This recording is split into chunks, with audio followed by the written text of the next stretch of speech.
Hello. आज काफी बड़े लंबे समय के बाद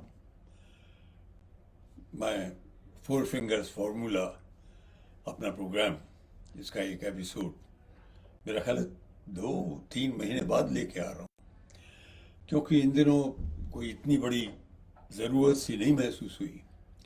लेकिन पिछले कुछ दिनों में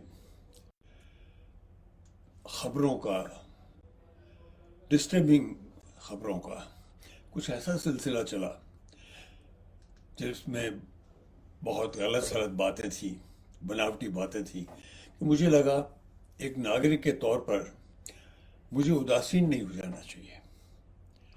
सिर्फ अच्छी अच्छी बातें ही करनी है, वो कोई बहुत बढ़िया चीज़ नहीं है। अपने उद्गार, as a creative person, as a person with certain amount of civic responsibility and sensitivity, शायद मेरा फर्ज हो जाता है कि मैं खुलकर माहौल के बारे में भी कुछ कहूं। 70s में एक नॉवल पब्लिश हुआ था, हैरोल्ड रॉबिन्स साहब का नॉवल था। नॉवल का टाइटल था द पायरेट। ये नॉवल अंग्रेजी में था और हैरोल्ड रॉबिन्स साहब को तो सब जानते हैं, बहुत ही आला, बहुत ही उम्दा, बहुत ही नामी, बहुत ही शोहरत वाले नॉवलिस्ट, उपन्यासकार। कहानी का जो मेन तत्व था वो ये था कि एक बहुत ही रिच अरबोपति अरब, एक अरब आदमी है, अरब जो अरब देश होते हैं उसके रहने वालों को अरब कहते हैं, और वो अरबपति भी था, बल्कि खरबोपति था शायद, बहुत दौलत थी उसके पास। सो उसका जो एक तरह से रिलीजन हुआ वो इस्लाम हुआ। He was a Muslim gentleman, very rich, wealthy, huge दौलत, बड़ी बड़ी इमारतें उसके पास, बड़े बड़े कॉरपोरेशंस एंड कंपनीज। लेकिन कहीं ना कहीं वो यहूदियों से बहुत नफरत करता था, and he was in the activity of eliminating the यहूदीज, द जूस। और टुवर्ड्स द एंड, वो जितना उसके अंदर जो घटनाक्रम था, टुवर्ड्स द एंड ये पता चलता है कि वो खुद खुद अपने आप भी यहूदी ही था। दरअसल एक यहूदी दंपति की ये संतान था, वो कहीं गुजर गए और इस छोटे से बच्चे को एक अरब दंपति उठा लाए और उसे पाल पोस कर बड़ा किया, लाइक ए मुस्लिम। तो वो कहने के लिए मुस्लिम रहा और ये अपने आप को सारी जिंदगी मुस्लिम समझता रहा, जबकि दरअसल ये यहूदी था। Why am I saying all this? क्यों कह रहा हूं? वो इसलिए कह रहा हूं कि खून का या धर्म का किसी के अच्छे या बुरे होने से कोई ताल्लुक नहीं है। सारी जो आप अच्छे कैसे हैं, आपके अंदर मानवीयता है या नहीं है, ये सब आपके वातावरण पर निर्भर करता है। The atmosphere that surrounds you, माहौल। माहौल नफरत का था, उस नफरत का शिकार वो भी हो गया और वो भी यहूदियों को मारने डालने सब में, इन एक्टिविटीज के लिए की तरफ मुखातिब होता गया। कुछ ऐसा ही अजीब सा माहौल हमारे यहाँ हो रहा है। 2-3 दिन पहले ही एक धनबाद में, झारखंड में, एक जज साहब को एक ऑटो ने खुली सड़क में, जहाँ कोई नहीं था, टक्कर मार के फेंक दिया और वो मर गए, उनकी मौत हो गई। दिन दहाड़े हुआ।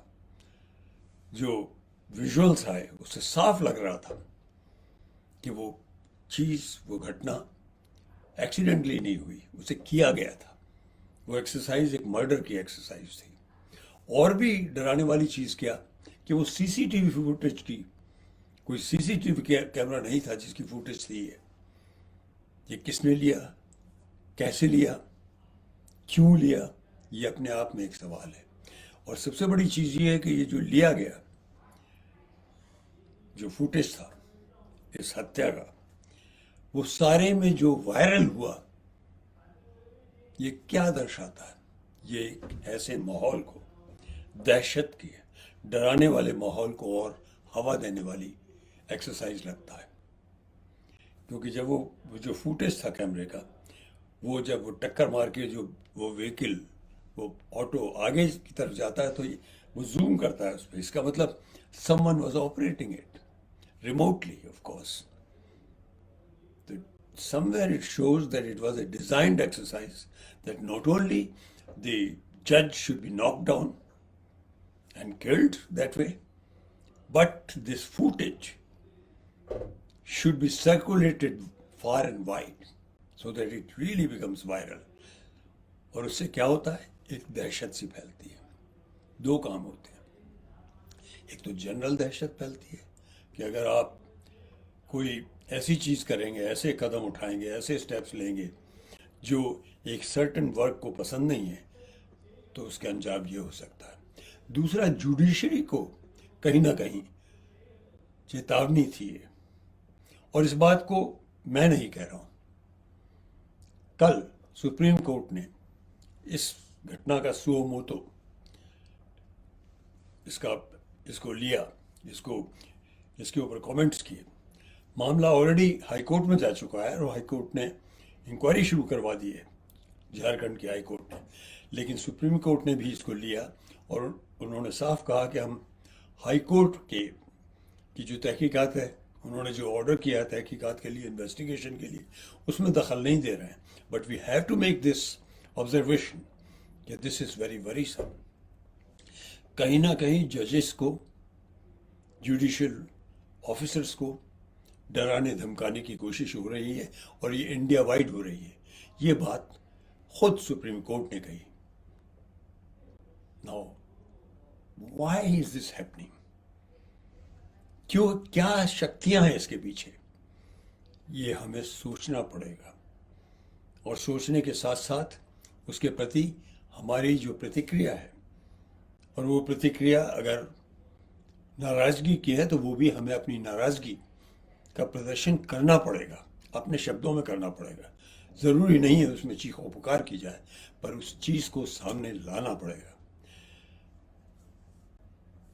कुछ दिन पहले मैं एक बहुत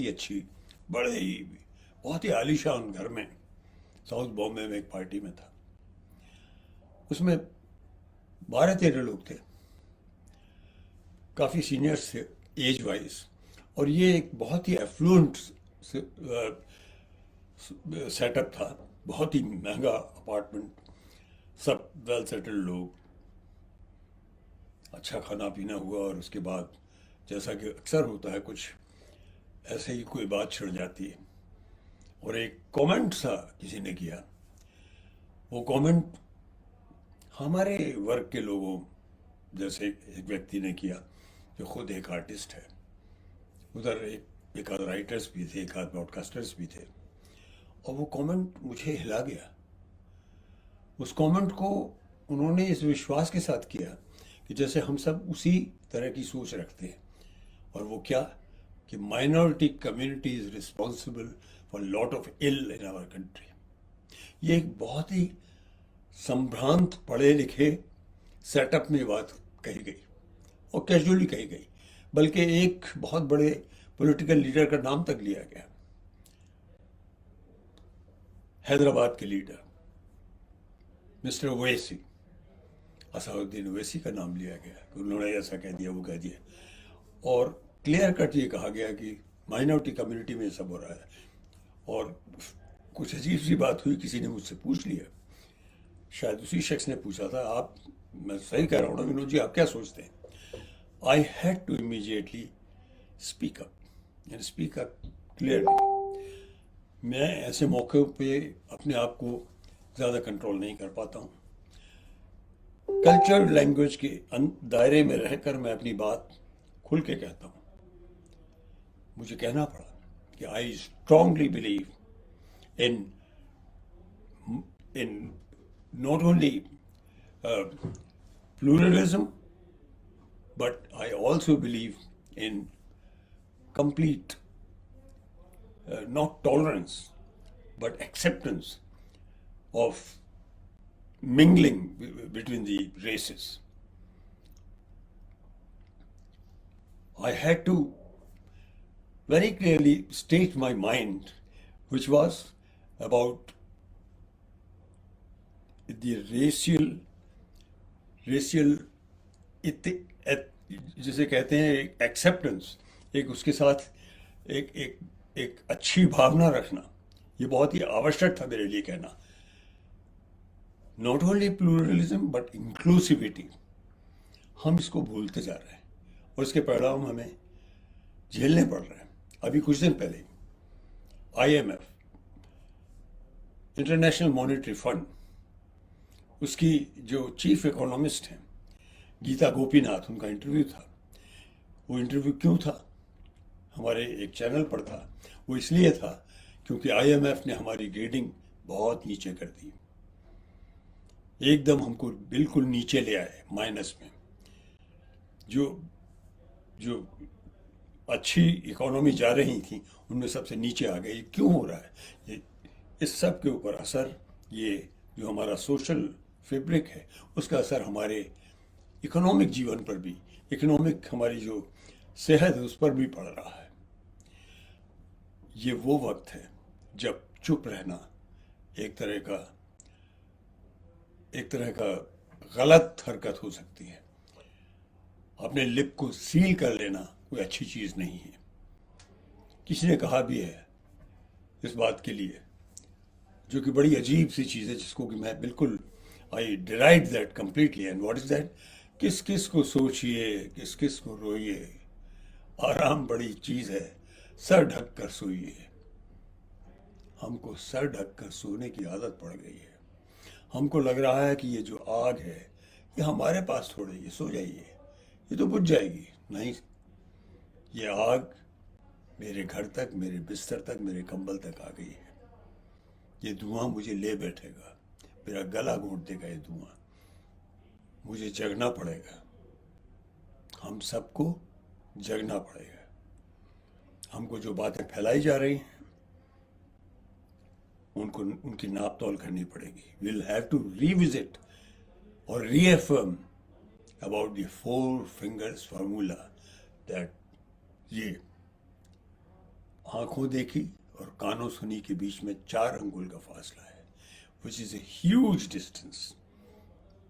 You have to learn to discern, and we have also to discern, as the English saying goes, never trust the obvious.